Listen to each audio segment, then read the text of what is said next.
Very good morning दोस्तों। आज date है 5 अगस्त और हम बात करेंगे आज की करंट अफेयर्स के बारे में। अगर आप हमारे इस चैनल पर नए हैं और आपने चैनल को सब्सक्राइब नहीं किया है तो चैनल को सब्सक्राइब कीजिए, साथ ही साथ बेल आइकन को भी प्रेस कीजिए ताकि लेटेस्ट वीडियो की जानकारी नोटिफिकेशन की सहायता से आप तक पहुंच सके। चलिए शुरू करते हैं। हाल ही में कौन गुयाना के राष्ट्रपति बने हैं? देखिए, इसको गुयाना भी प्रोनाउंसिएट करते हैं।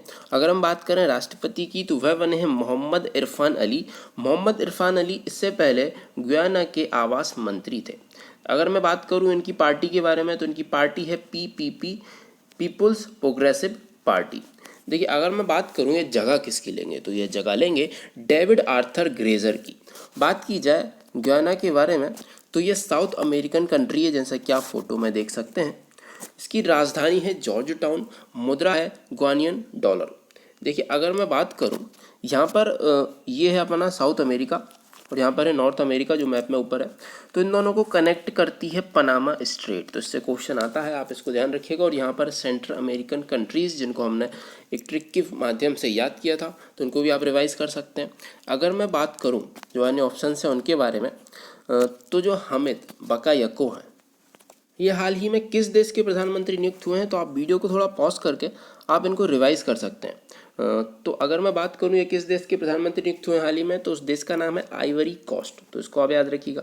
अब मैं बात करूं हिचैम मिचीची के बारे में तो हिचैम मिचीची भी हाल ही में प्रधानमंत्री नियुक्त हुए हैं ट्यूनीसिया के। बात की जाए मुस्तफ़ा अल कादिमी के बारे में तो ये हाल ही में प्रधानमंत्री नियुक्त हुए हैं इराक के। देखिए, इस तरह से आप याद करके चल सकते हैं। आप रिवाइज करेंगे तो आपको लंबे समय तक याद रहेगा, बार बार उनको रटना नहीं पड़ेगा। देखिए, बात करते हैं कुछ अन्य प्रधानमंत्री और प्रेसिडेंट्स के बारे में। अगर मैं बोलूँ जीन कास्टेक्स किस देश के प्रधानमंत्री नियुक्त हुए हैं तो आपका आंसर होगा फ्रांस। ठीक है। अगर मैं बात करूं ओसोका रेपोंडा की तो ये किस देश की प्रधानमंत्री नियुक्त हुए हैं तो इस देश का नाम है गैबोन। ये इम्पोर्टेंट इसलिए क्योंकि यह गैबोन की पहली महिला प्राइम मिनिस्टर है। देखिए, अगर मैं बात करूं मालावी के बारे में तो हाल ही में प्रेसिडेंट नियुक्त हुए हैं लाजरस चकबेरा। ठीक है। अगर मैं बात करूं आइसलैंड के बारे में तो आइसलैंड के हाल ही में प्रेसिडेंट नियुक्त हुए हैं जिनका नाम है गुडनी जोहानसन। बात की जाए आयरलैंड के बारे में तो हाल ही में आयरलैंड के प्रधानमंत्री नियुक्त हुए हैं माइकल मार्टिन। बात की जाए किर्गिस्तान के बारे में तो किर्गिस्तान के हाल ही में प्रधानमंत्री नियुक्त हुए हैं जिनका नाम है कुवातवेक वोरोनोव। देखिए, एक और कंट्री है जिसको हम याद कर सकते हैं, उसको आप कमेंट सेक्शन में लिख के बताइए। अगर आपको याद नहीं आया तो आप ढूंढ के बताइए, लेकिन आप याद इस तरह से आप उसको लंबे समय तक आपको याद रहेगा अगर आप उसको ढूंढेंगे। मैं आपसे पूछना चाहता हूँ, आप बताइए कि सूरीनाम के हाल ही में प्रधानमंत्री कौन नियुक्त हुए हैं और वह भारतीय मूल के हैं। तो इस तरह से आप उसको याद करके, अगर आपको याद आता है तो आप कमेंट सेक्शन में लिख के बताइए। इसी के साथ हमारा अगला क्वेश्चन। अगर आपको हमारी ये वीडियो पसंद आ रही है तो इसको ज़्यादा से ज़्यादा लाइक कीजिए, अपने दोस्तों के साथ शेयर कीजिए और लाइक आप अभी कर दीजिए क्योंकि मुझे पता है बाद में आप लाइक करना भूल जाएंगे। चलिए इसी के साथ बढ़ते हैं। हाल ही में किसने विजय कुमार द्वारा लिखित सियासत में सदस्यता नामक पुस्तक का विमोचन किया है? देखिए, अगर मैं बात करूं विजय कुमार जी के बारे में तो ये बिहार विधानसभा के अध्यक्ष हैं। तो इस पुस्तक का विमोचन किया गया है नीतीश कुमार जी के द्वारा, जो कि बिहार के सीएम हैं। इस पुस्तक में नीतीश कुमार सरकार के द्वारा किए गए कल्याणकारी उपायों के बारे में विस्तृत उल्लेख है। अगर मैं बात करूं इस पुस्तक का प्रकाशन जो है वो किसके द्वारा किया जाएगा, इस पुस्तक को प्रकाशित किया जाएगा बिहार विधानसभा सचिवालय के द्वारा। अगर मैं बात करूं बिहार राज्य की तो ये बिहार राज्य की स्थिति है, जैसा मैप पर देख सकते हैं। बिहार की कैपिटल है पटना, राज्यपाल है फागू चौहान। अगर मैं बात करूं जो हाल ही में अन्य बुक्स लिखी गई हैं उनके बारे में बात की जाए तो पहले हम ऑप्शन से शुरू करते हैं। सबसे पहले बात करते हैं अमीश त्रिपाठी के बारे में। तो आप पहले थोड़ा सा रुकिए, इसके आंसर को सोचिए, फिर आप जवाब दीजिए। तो इनकी जो बुक आई है उसका नाम है लीजेंड ऑफ सोहेलदेव। बात की जाए काजू इसुगुओ के बारे में तो यह नोबेल प्राइज़ के प्राप्तकर्ता हैं और इनकी जो बुक्स आई है अगर मैं उसकी बात करूं तो उसका नाम है नेवर लेट मी गो। अगर हम बात करें उर्जित पटेल के बारे में तो यह आरबीआई के पूर्व गवर्नर हैं। इन्होंने जो बुक लिखी है उसका नाम है overdraft saving the Indian saver. देखिए, अगर मैं याद करने की कोशिश करूं, बुक्स काफ़ी हैं जो रिसेंट में हुई हैं उनकी बात करते हैं ताकि लंबे समय तक हमको याद भी रहें। तो मैं बात करता हूँ, सबसे पहली जो बुक आई है उसके बारे में हम बात करते हैं। द थर्ड पिलर किसने लिखी? तो ये थर्ड पिलर लिखी है रघुराम राजन ने। अगर मैं बात करूं जो बिमल जालान है, वे भी आरबीआई के पूर्व गवर्नर है, उनने कौन सी बुक लिखी है तो उसका नाम है रेसिडेंट इंडिया। देखिए, हमारे जो रक्षा मंत्री हैं उन्होंने भी हाल ही में एक बुक लॉन्च की है, उसका नाम बताइए। इस बुक का नाम थोड़ा बड़ा है, चलिए याद करने की कोशिश करते हैं। The Indian way, strategies for an uncertain world. ठीक है, तो उसको आप याद रखिएगा, an Indian way, strategies for an uncertain world. अगर मैं बात करूं, हाल ही में एक और बुक आई है जिसको लॉन्च किया गया है हमारे आरबीआई के डेप्यूटी गवर्नर, जिनका नाम है डॉक्टर विरल वी आचार्य के द्वारा। उस बुक का नाम है quest for restoring financial stability in India. Quest for restoring financial stability in India. इसके अलावा अगर हम बात करें, हाल ही में अमित शाह जी ने भी एक बुक लॉन्च की थी जिसका नाम था कर्म योद्धा ग्रंथ। बात की जाए एम वेंकैया नायडू की, तो इन्होंने भी हाल ही में एक बुक को लॉन्च किया है। उसका नाम क्या है? उसका नाम है future of higher education 9 mega trends. इसके अलावा अगर हम बात करें अ सॉन्ग ऑफ इंडिया, और एक और बुक है जिसका नाम है hop on my adventure on boats, trains and planes. इन दोनों बुक्स को किसने लिखा है? तो आपको याद आ रहा होगा, इन दोनों बुक्स को लिखा गया है रस्किन बॉन्ड के द्वारा। देखिए, अगर मैं बात करूं जो जेके रॉलिंग्स हैं, जिन्होंने हैरी पॉटर सीरीज़ की जो लेखिका हैं, उनकी भी हाल ही में एक बुक आई है जिसका नाम है इकाबक, तो इनको आप याद रखिएगा। चलिए अगर बढ़ते हैं हमारे अगले क्वेश्चन की तरफ। निम्न में से कहाँ पर हिम तेंदुआ संरक्षण केंद्र स्थापित किया जाएगा? तो देखिए, ये जो संरक्षण केंद्र है, हिम तेंदुआ ऐसे स्नो लेपर्ड भी बोलते हैं, यह संरक्षण केंद्र स्थापित किया जाएगा उत्तराखंड में। उत्तराखंड के उत्तरकाशी वन प्रभाग क्षेत्र में यह केंद्र स्थापित किया जाएगा। और इसका उद्देश्य जो है, इसका उद्देश्य राज्य में शीतकालीन पर्यटन को बढ़ावा देना है। अगर मैं बात करूं जो स्नो लेपर्ड है उसकी बात करें, तो जो स्नो लेपर्ड यह पाया जाता है हेमिस राष्ट्रीय उद्यान में, और हेमिस राष्ट्रीय उद्यान है जम्मू कश्मीर में, और हेमिस नेशनल पार्क भारत का सबसे बड़ा नेशनल पार्क है, इसको भी आप याद रखिएगा। देखिए, उत्तराखंड की बात की जा रही है, तो क्यों ना हम बात करें इसके नेशनल पार्क के बारे में।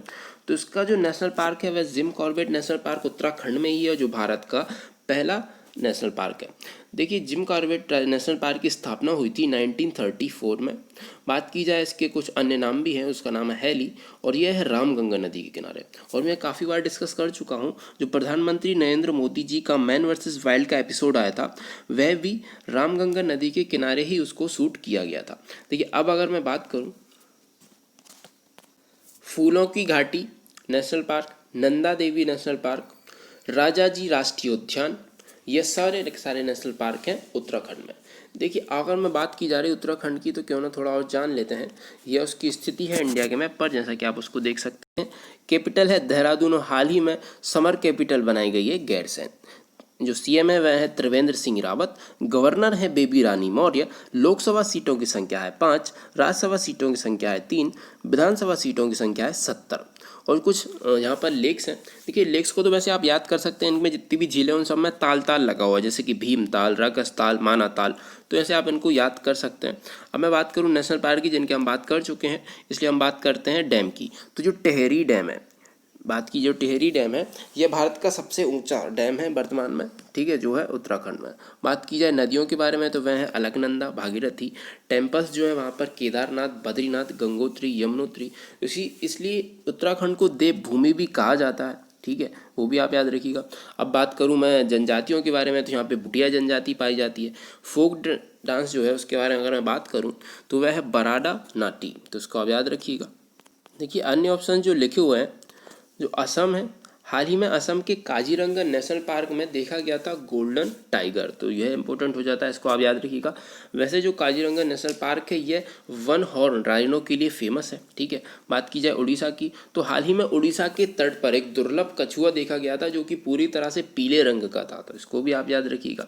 और गुजरात में है गिर फॉरेस्ट, तो जो गिर राष्ट्रीय उद्यान है वह फेमस है एशियाटिक लॉयंस के लिए, तो इनको भी आप याद रखिएगा। इसी के साथ बढ़ते हैं हमारे अगले क्वेश्चन की तरफ। Council of scientific and industrial research CSIR के द्वारा दिया जाने वाला यंग साइंटिस्ट अवार्ड कितने साइंटिस्टों को दिया जाएगा? देखिए, यह जो अवार्ड है यह दिया जाता है CSIR के 7 साइंटिस्टों को, और जो CSIR के अलग अलग इंस्टीट्यूशंस में कार्य कर रहे हैं उन्हीं साइंटिस्ट को यह अवार्ड दिया जाता है। और ये अलग अलग सब्जेक्ट्स में भी दिया जाता है, जैसे कि biological science, chemical science, earth atmosphere, ocean and planetary science, engineering science और फिजिकल साइंस। इन सब्जेक्ट्स में ये अवार्ड्स दिए जाते हैं अलग अलग सब्जेक्ट के हिसाब से। इनमें से अगर हम किसी एक की बात करें, तो बायोलॉजिकल साइंस में इस बार ये अवार्ड दिया गया है देवज्योति चक्रवर्ती को। तो इसको आप याद रखिएगा। इसी के साथ हम बढ़ते हैं हमारे अगले क्वेश्चन की तरफ। हाल ही में कौन HDFC बैंक के CEO बनाए गए? देखिए HDFC बैंक के CEO बनाए गए हैं शशिधर जगदीशन को। जो शशिधर जगदीशन है यह वर्तमान में HDFC बैंक के एडिशनल डायरेक्टर व हेड ऑफ फाइनेंस के पद पर थे और यह जगह लेंगे वर्तमान CEO आदित्य पुरी की। अगर हम बात करें HDFC बैंक के बारे में तो हाल ही में इसमें कई करंट अफेयर्स इससे बनते हैं, जैसे कि हाल ही में समर ट्रीट्स अभियान किस बैंक ने चलाया? तो ये HDFC बैंक ने चलाया। किसानों को ऋण देने के लिए ई-किसान धन ऐप भी लॉन्च किया गया है HDFC बैंक के द्वारा। जो हाल ही में CEO हैं आदित्य पुरी, जो CEO थे जिनकी जगह ली है शशिधर जगदीशन ने। तो जो आदित्य पुरी जी थे यह भारत में सबसे ज़्यादा सैलरी पाने वाले बैंकर बने थे। हाल ही में HDFC बैंक ने एक गाना भी चलाया जिसका नाम है हम हार नहीं मानेंगे, वी विल नॉट लूज, इसको लॉन्च किया है। हाल ही में HDFC बैंक ने माई ऐप को भी लॉन्च किया है। देखिए अब अगर मैं बात करूं अन्य ऑप्शंस के बारे में तो जो P कांडपाल हैं इनको हाल ही में SBI जनरल इंश्योरेंस का CEO व MD नियुक्त किया गया है।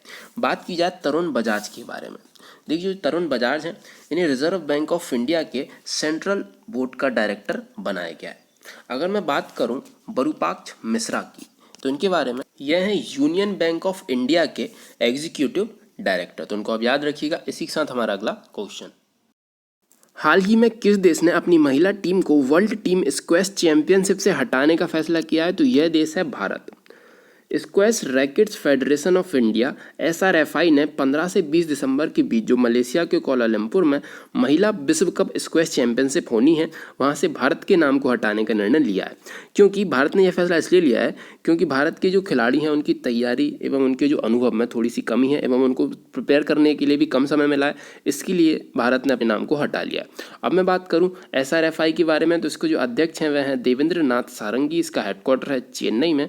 अगर हम बात करें कुछ फेमस स्क्वैश खिलाड़ियों के बारे में तो इनके क्वेश्चंस आते रहते हैं। भारत के जो फेमस स्क्वैश खिलाड़ी हैं उनका नाम है ज्योत्सना चिनप्पा, सौरभ घोषाल और दीपिका पल्लिकल।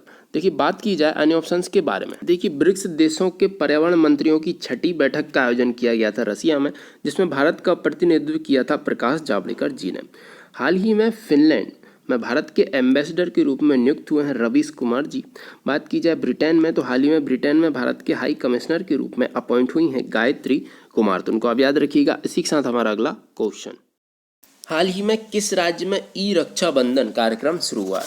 देखिए ई रक्षाबंधन कार्यक्रम शुरू हुआ है आंध्र प्रदेश में। अगर हम इस कार्यक्रम के बारे में बात करें तो यह कार्यक्रम जो है एक साइबर सुरक्षा अभियान है और इस कार्यक्रम की शुरुआत जो साइबर अपराध होते हैं उनके बारे में लोगों को जागरूक करने के लिए की गई है और ये 1 महीने तक चलेगा, मतलब ये अगस्त के पूरे महीने तक चलेगा।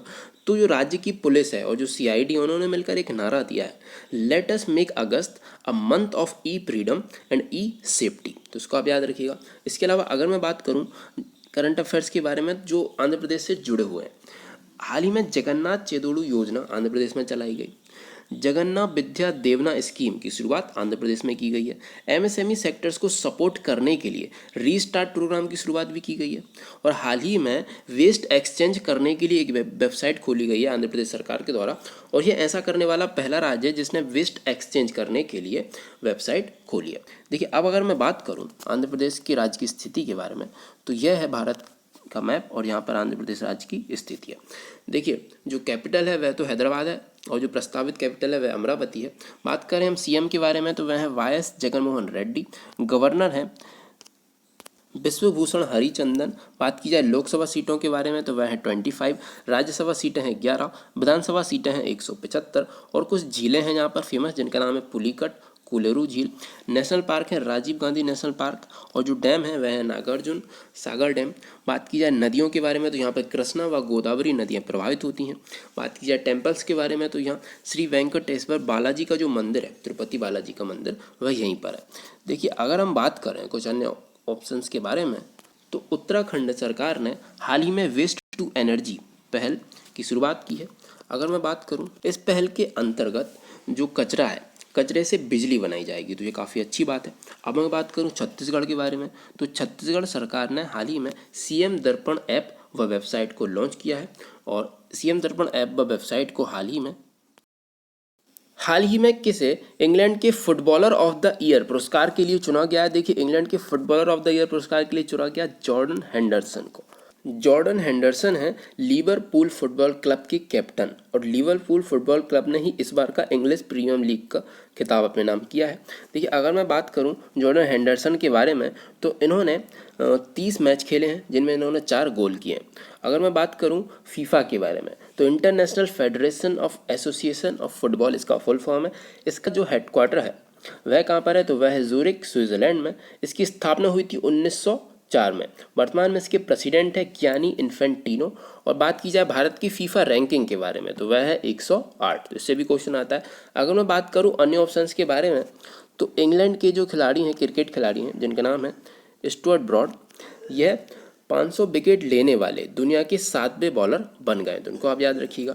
अगर मैं बात करूं लियोनेल मेसी के बारे में, तो लियोनेल मेसी रिकॉर्ड 7वीं बार पिचिची अवार्ड जीतने वाले फुटबॉलर बन गए हैं, जो कि एक वर्ल्ड रिकॉर्ड है। बात हम करें जी आकाश के बारे में, तो जी आकाश हाल ही में भारत के 66 चेस ग्रैंड मास्टर बन गए हैं, तो उनको आप याद रखिएगा। इसी के साथ हमारा अगला क्वेश्चन, पूरी तरह से अक्षय ऊर्जा या फिर रिन्यूएबल एनर्जी पर चलने वाला दुनिया का पहला बड़ा रासायनिक उत्पादन संयंत्र कहाँ बनाया गया? देखिए, इसको बनाया गया स्पेन में। इसके अलावा अगर मैं बात करूँ, देखिए रिन्यूएबल एनर्जी के बारे में बात हुई है, तो इसका हम कल काफ़ी अच्छे से डिस्कस कर चुके हैं, फिर भी हम एक बार इसको डिस्कस कर लेते हैं।